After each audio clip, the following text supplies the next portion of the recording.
News First, midday. Nearly 20,000 sheep and cattle remain stranded aboard a live export ship turned back to Australia because of the conflict in the Red Sea. The MV Bahija, a ship expected to dock in Fremantle tomorrow as temperatures soar in the west. Bound for the Middle East, the vessel was turned around after 15 days at sea and has been sitting in limbo off the WA coast for the past 23 days. Around 100 protesters turned out in Fremantle last night, calling for the animals to be let off the ship and for bans on further live exports.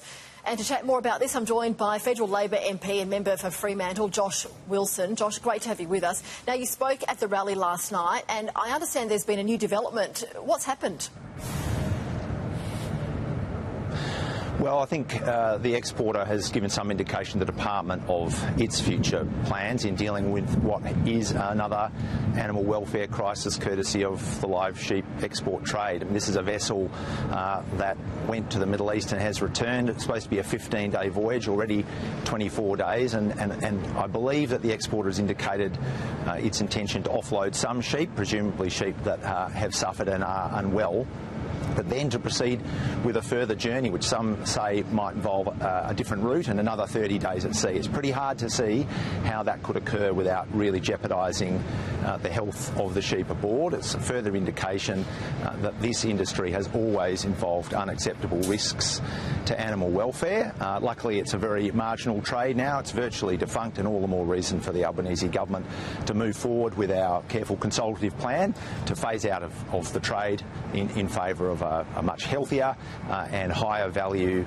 chilled meat and frozen meat export trade. Josh, we had been told that they couldn't be offloaded because it was a biosecurity risk. So was that a lie? No, the biosecurity risk is very real. I mean, ordinarily, for the sake of Australia's high-quality agricultural sector, once animals leave our shores, they are not re-imported.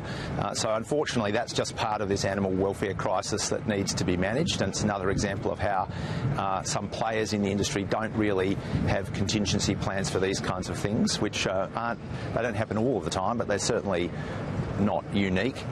In this case, clearly the exporter would prefer to take most of the 14,000 animals that have already suffered considerably and certainly will be suffering in the heatwave conditions over the next few days and re-export them. But as I say, you know, when you think that the initial voyage was supposed to be 15 days and now what is being contemplated is a 60-day voyage for 14,000 sheep on a stinking hot and literally stinking metal vessel, it's very hard to imagine that that is consistent with the animal welfare standards that Australians expect to be applied to Australian animals. Yeah, Josh, it is hot in Perth. There's a forecast 39 degrees today, and it has been a hot week, and the heat will continue. How many livestock are expected not to walk off the ship?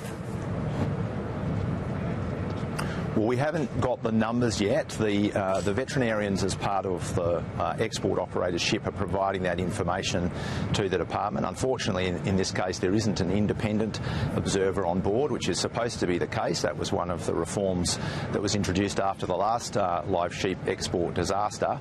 I believe that the department is trying to see if an accredited independent departmental veterinarian can go on board, but at the moment we don't know precisely what the condition of the sheep is. The exporter is saying that they're okay, but if there's some intention to offload animals, presumably that's because those animals aren't in good condition. And I think people should remember that the test here of animal welfare is not whether or not sheep die. I mean, that's a very crude test if you say that everything's okay up until an animal actually dies. We know that the applicable measure is heat stress, and on every single voyage, live sheep export voyage, where independent observers have been present, heat stress has also been measured. Now, Josh, if your government had lived up to promises, we wouldn't be in this situation. The Labor government had committed to phasing out live sheep exports from Australia, and you've been calling for this for a long time as a backbencher. An independent panel handed over its report in October, so why are we still waiting for your government to announce a timeline?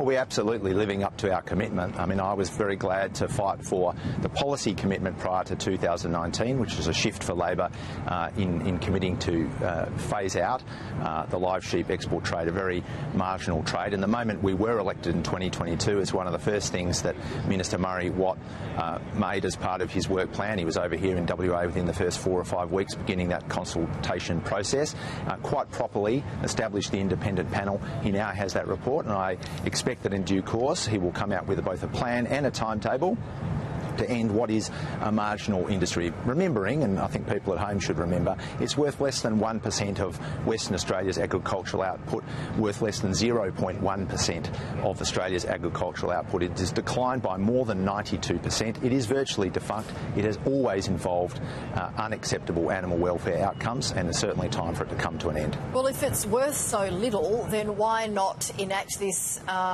years gone by? Well, yeah, that's a good question to ask of the former government. I mean, Deputy Liberal Leader Susan Lee... You're in government now, so I'm asking you. Well, and yes, that's a fair question. That's what we're doing. We've committed to it, and we're doing it in a proper way. I mean, you can't go and do these things from one day to the next. That would be irresponsible. The responsible way to go about it is through the consultative, independent panel process that the Minister's put in place. We now have that advice, and I expect that the Minister will come forward with the actual plan for phasing out with a timetable in due course. We promised to do that, and we are doing that. So if these sheep and cattle are offloaded, what is their destiny after this? Well, that's yet to be determined. I mean, first and foremost, it's the exporter's responsibility. When these crises occur, it falls to the department and the regulator and the community more broadly to try and resolve a disaster of the industry's making. So it's the exporter that puts forward a proposal to the department. As we understand it, they are proposing to come into port and offload some animals and then to begin another journey. But the department quite properly has to consider whether that's a viable proposition, particularly with respect to the welfare of those animals, but taking into account the serious biosecurity implications. All right, Member for Fremantle, Josh Wilson, thanks for your time on Midday.